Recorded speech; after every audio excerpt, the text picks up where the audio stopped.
जय हिंद दोस्तों।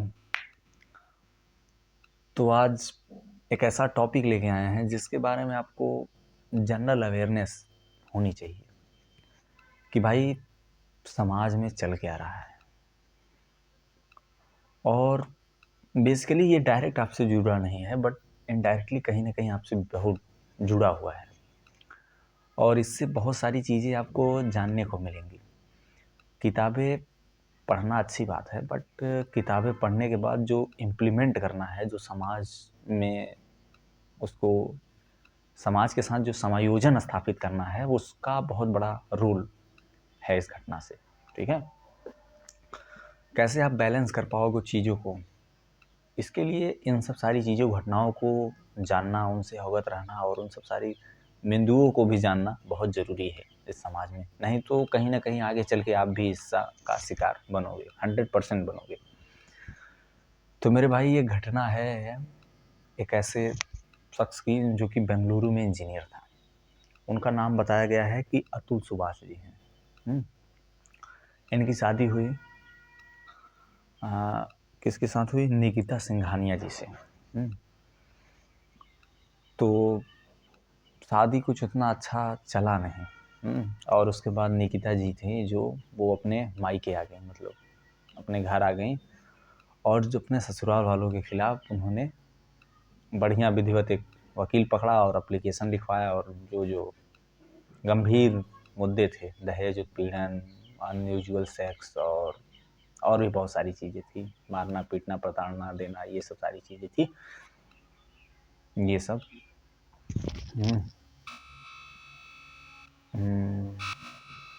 तो उन पे विधिवत एप्लीकेशन तैयार हुआ और फिर उसके बाद उन्होंने यहाँ की जो कोर्ट है उसको दिया। अब उसके बाद भैया कोर्ट का बहुत फेमस एक वो है, डायलॉग है, किसी मूवी का है कि मतलब तारीख पे तारीख, तारीख पे तारीख। तो कुछ ऐसा ही हुआ इस केस में, तारीख पे तारीख मिलती गई और लगभग जो अतुल सुभाष जी थे, उन्होंने मरने से पहले एक वीडियो बनाया था जो कि 1-1.5 घंटे का था।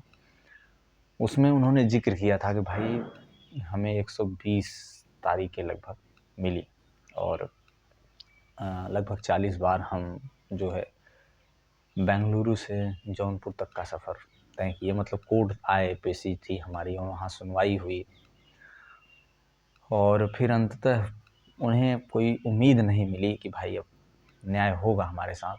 और काफ़ी ज़्यादा वो डिप्रेशन का शिकार हो गए थे, मेंटली इंजीनियर थे।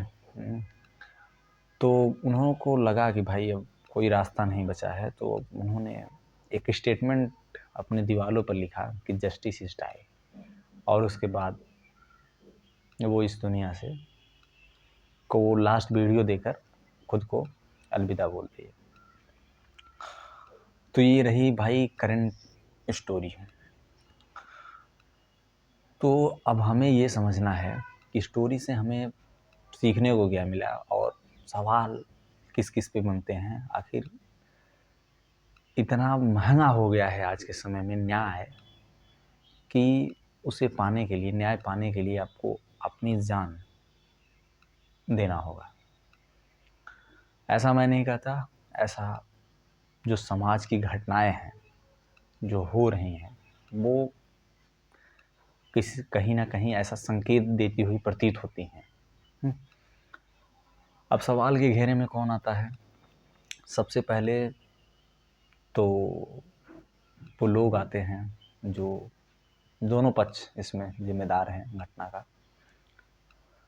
कि विवाह जैसे पावन रीति रिवाज, शादी विवाह होता है, वो सब बहुत पावन होता है, 7 फेरे लिए जाते हैं और दुनिया भर की चीज़ें होती हैं। ऐसे पावन रीति रिवाज को एक खेल बना दिया गया है। इसके लिए जिम्मेदार कौन है, ये आप कमेंट में बताइएगा। अगर हमारे नज़रिए से देखा जाए तो इसके लिए दोनों पक्ष जिम्मेदार हैं कहीं ना कहीं, क्योंकि पहले तो सब कुछ हुआ, धूमधाम से हुई, सब कितने सपने थे, कितने अरमान थे, पर जैसे जैसे वो सब सारी चीज़ें टूटती गई, बिखरती गई, फिर लोग एक दूसरे के प्रति जो प्रेम भावना थी वो ख़त्म होती गई और कहीं ना कहीं कट्टरता जन्म ली और सब चौपट हो गया। तो अब इससे हमारी जो युवा पीढ़ी है, अगर वो इस घटना से अवगत हुई तो वो क्या विवाह शादी करने के इस पावन जो पर्व है, एक प्रकार से समझिएगा, उस पर वो एग्री होगी, सहमत होगा वो? हमारे हिसाब से तो बिल्कुल नहीं सहमत होगा, क्योंकि वो समझता है, जानता है ऐसी घटनाओं को कि भाई वो लड़की आएगी और फिर उसके बाद वो डिमांड करेगी, ये करो, वो करो, ऐसे करो, वैसे करो, बाहर लेके चलो। नहीं जाओगे तो फिर कहेगी भाई हम ये दहेज वाला मामला आप पे लगा देंगे और दुनिया भर का तामझाम आप पर ठोक देंगे और इसी वजह से अनबन हो जाएगी और बात डिवोर्स तक पहुंच जाएगी। इससे बेहतर है वो बंदा अपने फैमिली के साथ रहे और कमाए धमाए। हालांकि ऐसा सबके साथ नहीं होता, बट एक कहीं ना कहीं एक सवाल तो उसके जहन में बनेगा ही, आज नहीं कल। तो मेरे भाई, जहाँ भी हो सोच समझ के थोड़ा डिसीजन लेना, ठीक है। अब दूसरा सवाल बनता है मेरे भाई, इस जो माननीय जो न्यायपालिका है हमारी, उस पर बनता है, क्या जज साहब की कोर्ट इतनी बड़ी हो गई है, मतलब इतना वो हो गई है कि वहाँ न्याय पाने के लिए आदमी को अपनी जान देनी पड़ेगी? ये सवाल है लोगों का हमारी सुप्रीम कोर्ट से, माननीय सुप्रीम कोर्ट से, हाई कोर्ट से, और जो सेशंस कोर्ट चलती हैं, जो मजिस्ट्रेट वाली कोर्ट चलती हैं, उनसे, जो न्यायपालिका है उससे सवाल है लोगों का कि भाई आपके यहाँ इतनी बड़ी कीमत चुकानी पड़ेगी न्याय पाने के लिए? क्या आप जिंदा जीते जी इंसान को न्याय दे पाने में सक्षम नहीं हैं? क्या मतलब घटना का ध्यान आकर्षण करने के लिए उस बंदे को अब इस हद तक जाना पड़ेगा? उसने कहा कि भाई मेरी अस्थियों को जो है जलाने के बाद जो राख बची है उसको किसी कोर्ट का जो है वहाँ का, उसके सामने जो नाला होगा उसमें बहा दें। ये बहुत बड़ी बात है। मैं किसी के पक्ष में नहीं हूँ, किसी के विपक्ष में नहीं हूँ, सिर्फ जो घटना हुई है उसके बारे में आपसे अवगत करा रहा हूँ और आप खुद इस घटना पर अपने विचार रखिएगा और बताइएगा हमें कि कमी कहाँ थी। भाई पढ़ना क्यों रहे हो आप? हमारा सवाल आपसे है, जो वीडियो देख रहे हो, पढ़ क्यों रहे हो आप? क्या इसलिए पढ़ रहे हो कि पढ़ने से हमें एक अच्छी नौकरी मिल जाएगी और उसके बाद एक अच्छा पैसा होगा, फिर एक अच्छी बीवी होगी, एक अच्छा घर होगा और फिर हमारी फैमिली सेट, और फिर हमें कोई दिक्कत नहीं? क्या इसलिए पढ़ रहे हो? अगर इसलिए पढ़ रहे हो तो भी सही कर रहे हो, बट इसके साथ साथ एक चीज़ पॉइंट और ऐड करना मेरे भाई, ये जो सारी चीज़ें हमने बताई हैं, गिनाई हैं, ये सब सेकेंडरी है, बट जो प्राइमरी मकसद ये है आपको पढ़ाने का, आपको आगे बढ़ाने का और आपको ये सब सारी चीज़ों से अवगत कराने का, तामझाम बताने का, वो ये है कि समाज को एक पॉजिटिव डायरेक्शन देना, समाज को एक सही दिशा देना। ये सबसे बड़ा रोल प्ले कौन करेगा? जो शिक्षित इंसान है, जो पढ़ा लिखा है, जो समाज को जानता है, समझता है, वो समाज की जो चीज़ें हैं उसको सुचारू रूप से चलाने के लिए, आगे बढ़ाने के लिए सही डायरेक्शन में सही निर्णय, सही समय पे सही निर्णय लेगा। वो उम्मीद हम आपसे करते हैं। अगर आप को कोई पद मिल गया, कोई ओहदा मिल गया, कोई बड़ी सम्मानित पोस्ट मिल गई, तो उस पोस्ट पे बैठने इसलिए आप नहीं बैठे हो कि आपने 6 घंटे, 8 घंटे, 10 घंटे पढ़ाई की है। आप इसलिए बैठे हो कि आप में वो काबिलियत है, आप किसी के साथ इनजस्टिस हो रहा है, वहाँ पे आप जस्टिस दे सकते हो, न्याय दे ला सकते हो सामने वाली पार्टी को। वहाँ ये नहीं देखना है कि वो सामने वाला गरीब है कि अमीर है, जो गलत है उसे न्याय देना है मेरे भाई। उसे सज़ा देना है, जो सही है उसे न्याय देना है। इसलिए आपको वहाँ बैठाया गया है। तो जो छात्र, जो लोग, जो ऐसे व्यक्ति हैं जो पढ़ रहे हैं मेरे भाई, पढ़ के आप अपने उस ड्रीम, सपने को साकार करेंगे, तो उस जहाँ बैठेंगे तो उसके बाद असली कहानी शुरू होती है। उसके बाद जो सपने के साथ आप आए हो उसे पूरा कर पा रहे हो कि नहीं कर पा रहे हो। अब सपना ये नहीं है कि अच्छा खासा पैसा बनाएंगे, घूस लेंगे, ये सब सारे सपने नहीं हैं मेरे भाई। ये सब सेकेंडरी चीज़ें हैं। बट प्राइमरी ये है कि आप किसी की ज़िंदगी में सकारात्मक परिवर्तन ला पा रहे हो कि नहीं ला पा रहे हो। आपके पास जो केसेस आ रही हैं उन केसों को आप सॉल्व करवा पा रहे हो, या ऐसे ही स्टेटमेंट दे रहे हो कि न्याय पाने के लिए पहले न्याय तो बलि मांगता है। ऐसा बहुत पिछले समय में हुआ करता था, राजाओं, महाराजाओं और अंग्रेज़ों के ज़माने में हुआ करता था। लोग क्रांति की भावना अपने अंदर जलाते थे, बट वो पूरे समाज में फैल नहीं पाती थी, इसलिए लोग मारपीट करते थे, बलिदान देते थे, खुद को फांसी पे चढ़ा देते थे, ताकि हमारे समाज में एक मैसेज जाए कि हाँ, एक नौजवान था जिसके अंदर ये क्रांति थी, और पूरा समाज फिर क्रांतिकारी बन जाए और फिर विद्रोह हो जाए। ऐसा पहले लोग किया करते थे। बट अब न्यायपालिका है हमारी, भारतीय संविधान है, सब कुछ है। हम लोग इतनी मतलब विश्वगुरु हैं, क्या ही कहें, वो सब अलग मैटर हो जाएगा। हम लोग इतने स्मार्ट सिटी के शहर में जी रहे हैं, मेट्रो वाली मेट्रोपॉलिटन सिटी में जी रहे हैं, मेट्रो जहाँ बड़े बड़े मॉल हैं, कई सारी चीज़ें, 4G 5G का ज़माना आ गया, iPhone 16 14 लेके चल रहे हो आप। बट आप में नैतिकता आई ही नहीं, मोरलिटी आप में है ही नहीं, हॉनेस्टी आप में है ही नहीं। आप जिस पोस्ट को परस्यू किए हो वो अपना कर्म कर ही नहीं रहे हो। आपको गीता, महाभारत, कुरान, बाइबल, इन सब सारी चीज़ों के बारे में ज्ञान ही नहीं है। आप जानते हो कर्म ही फल है, और ये सब सारे कोट आपने पढ़ा है, बट आप उसके पीछे का जो मीनिंग है वो आपको पता ही नहीं है। देखिए, हम किसी पे सवाल नहीं कर रहे हैं, बट सवाल ये घटना करवा रही है लोगों से। हमारे जो सम्मानित लोग हैं, जो प्रशासन है, अगर प्रशासन सुना होता, दोनों पक्षों को बुलाया होता कि भाई ये आप आ जाओ, ये आप आ जाओ, और जब सामने वाले ने अपनी बात रखी होती, अगर प्रशासन, न्यायपालिका ने उस पर हंसा नहीं होता, तो आज वो व्यक्ति जिंदा होता। देखिए, विवेकानंद नहीं उनका था कि आप जिसे जिला नहीं सकते उसे मारने का आपको कोई अधिकार नहीं है। वो जो टहनी काट के जोड़ दिए थे अंगुली माल वाले में। तो मेरे भाई, किसने आपको पावर दे दिया, किसने आपको ये दे दिया कि भाई आप सामने वाले की अर्जी सुनने के लिए आप वहाँ उस पोस्ट पर बैठे हो, न कि आप हंसने के लिए। अगर सामने वाले को उम्मीद होती, जो अर्जी करता था, जो बेचारा वास्तव में परेशान हुआ होता, अगर आप जांच कराए होते, झूठे जो मुकदमे थे उस पर समझे होते, बूझे होते, जो भी लोग थे इस घटना में संलिप्त, उन पर जांच किए होते, कार्रवाई किए होते, तो आपको पता चलती कि भाई घटना का सिनेरियो क्या था, कैसे कैसे सारी चीज़ें हुई, बंदा डिप्रेशन में क्यों गया, और उसे न्याय मिलना चाहिए था। आज हमारे जो बड़े से बड़े चैनल हैं, छोटे से छोटे जो चैनल हैं, सबका वो सेंट्रल बिंदु बना हुआ है कि बस ये केस हो गई भाई साहब, और ऐसी ऐसी घटना हो गया, और सब सवाल खड़ा कर रहे हैं। भाई हम पूछना चाहते हैं, इससे पहले सब कहाँ थे?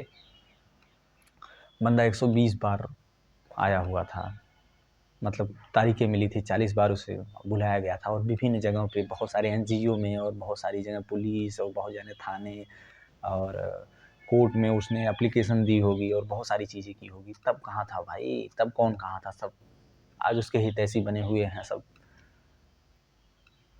तो ऐसे थोड़ी होता है मेरे भाई। इसलिए हम चाहते हैं कि जो हमारे युवा पढ़ रहे हैं वो कहीं पोस्ट पे जाएं, कहीं अच्छे सम्मानित पोस्ट पे जाएं, तो उस पोस्ट की जो गरिमा है ना मेरे भाई, उसे बनाए रखें। उसे चंद पैसों के लिए, चंद खुशियों के लिए, चंद लोगों के लिए बेच ना दें। उसकी जो गरिमा है उसको बनाए रखें। देखो, अल्टीमेट आप बहुत कुछ कर लोगे, बट जो सेटिस्फैक्शन है ना गुरु, वो यहाँ से मिलता है, वो पैसे से नहीं मिलता।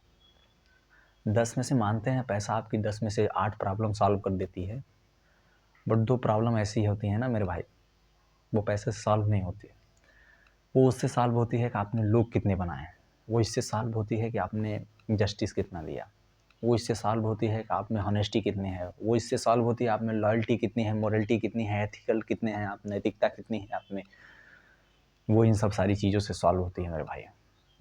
जिस दिन ये बात जान जाओगे ना, उस दिन तुम्हें मर्म समझ में आ जाएगा कि जो हम कर रहे हैं वो क्या कर रहे हैं। देखो यहाँ की कोर्ट जो करे सो करे, यहाँ की कोर्ट क्या करती है कि प्रूफ मांगती है, भाई प्रूफ उसे मिला तो न्याय देगी, नहीं मिला तो उससे मतलब नहीं। बट मेरे भाई इससे ऊपर भी एक कोर्ट है, जो है परम पिता परमात्मा ईश्वर अल्लाह की कोर्ट। यहाँ भले आपको न्याय ना मिले वो तो न्यायपालिका का विषय है, बट वहाँ ज़रूर न्याय मिलेगा मेरे भाई। तो कम से कम खुदा से तो डरो, कुछ अच्छे कर्म करो मेरे भाई। फिर हमारे एजुकेशन सिस्टम पर भी सवाल जाता है कि आपने sine theta cos theta tan theta तो पढ़ा दिया, sine square theta plus cos square theta equal to 1 पढ़ा दिया, ग्रेविटेशनल का नियम पढ़ा दिया, न्यूटन का नियम पढ़ा दिया, और सब सारी चीज़ें आपको पढ़ा दिया। इतना पढ़ाने के बाद आपने ये नहीं पढ़ाया कि भाई ऐसी ऐसी समस्याएं हों तो उसमें जान नहीं देना है। आपने सब कुछ पढ़ा दिया, विभिन्न चीज़ें दिखा दी, 3 डायमेंशनल से 2 डायमेंशनल में सब नाप दिया, बट आपने ये नहीं बताया उसे कि विपद परिस्थितियों में लड़ना कैसे है। ये सवाल है हमारा एजुकेशन सिस्टम से। क्या इसमें बदलाव की ज़रूरत है या ये सही है, ये इसका जवाब आप लोग दीजिएगा। फ़िलहाल ये जो घटना है ये कभी नहीं कहती कि एजुकेशन सिस्टम में जो चल रहा है वो फुलफिल कर पा रहा है जो समाज की नीड्स है। फिर उसके बाद सवाल है गुरु समाज से भी, बहुत बड़ा सवाल है समाज से भी, कि समाज अगर उस बंदे की बात को सुना होता और कहा होता कि भाई चलो हम देखते हैं, लोग गए होते और दोनों पक्षों को समझाए होते, बुझाए होते, तो कहीं ना कहीं ये जो घटना हुई है ये ना होती, बच जाती। लोग समझ जाते, जो होता है वो ले दे के अपना सहमत लेते। अब पैसा इतना बढ़ गया है कि भाई पैसे के चक्कर में लोग कुछ भी सामने वाले को इतना टार्चर कर दे रहे हैं कि सामने वाले को खुदकुशी करनी पड़ने रहे, सुसाइड कर ले रहा है वो। तो 4-6 लाख 10 लाख बताओ, यही कीमत हो गई किसी की जान की। ये हमारा समाज है, अब क्या ही कहें इससे। और सबसे बड़ा मुद्दा तो भाई जस्टिस का ही है, क्योंकि जो घेरे में है वो हमारी न्यायपालिका है। इतना जो अब क्या ही कहें उन महान भाव के बारे में जिनके अंडर ये सब सारी चीज़ें हो रही थी। अरे आप रहने दो, वरना ये कंटेम्प्ट ऑफ कोर्ट हो जाएगा और दुनिया भर की सारी चीज़ें हो जाएंगी, और तो हम न्यायपालिका से यही गुहार लगाएंगे कि भाई जिंदा तो आप न्याय दे नहीं पाए, तो कम से कम उसके परिवार वालों को तो न्याय मिलना चाहिए। जिन्होंने उनको परेशान किया, उनसे उनका अपना छीन लिया, उनको तो न्याय मिलना चाहिए। ये न्यायपालिका से हमारा वो है। हमारा क्या, जो लोगों की आवाज़ को हम यहाँ अपने माध्यम से रख रहे हैं, तो ये लोगों की आवाज़ है जो कह रही है कि उस बंदे को, उसके परिवार को न्याय मिलना चाहिए भाई। अब वो न्याय शासन देगा, प्रशासन देगा, या सत्ता वाले देंगे, या सरकार देगी, या न्यायपालिका देगी, ये देखना बाकी है। जय हिंद, जय भारत। मिलते हैं नेक्स्ट वीडियो में।